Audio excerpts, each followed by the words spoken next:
ঢাবিতে cultural ফ্যাসিস্টদের ছবিতে জুতা নিক্ষেপ, কারা আছেন এই তালিকায়?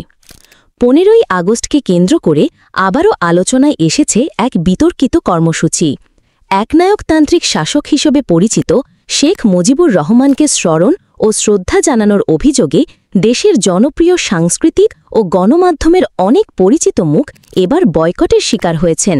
শনিবার 16ই আগস্ট বিকেল 5টায় ঢাকা বিশ্ববিদ্যালয় টিএসসিতে বিক্ষুব্ধ ছাত্র জনতা আয়োজন করে এক কর্মসূচি। এই আয়োজনের পোস্টারে লেখা কালচারাল ফ্যাসিস্টদের বয়কট করুন এবং শহীদের রক্তকে তাচ্ছিল্য করে গণহত্যার পক্ষে বৈধতা উৎপাদন করে এদের চিনে রাখুন। এই কর্মসূচিতে তাদের ছবিতে প্রতীকীভাবে জুতা নিক্ষেপ করা হয়। আয়োজকদের একজন আব্দুল ওয়াহেদ জানান, বিক্ষুব্ধ ছাত্র জনতার ব্যানারে এই কর্মসূচি অনুষ্ঠিত হয়েছে। এই তালিকায় রয়েছেন 30 জন সাংস্কৃতিক ও গণমাধ্যমের ব্যক্তিত্ব।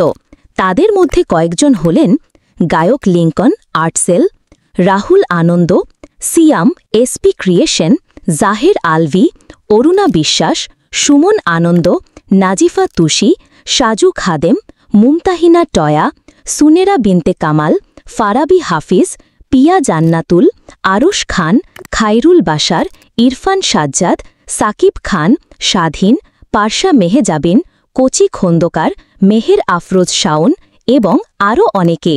কালচারাল ফ্যাসিস্ট আখ্যায়িত এই তালিকা ঘিরে সামাজিক যোগাযোগ মাধ্যমে চলছে তুমুল বিতর্ক।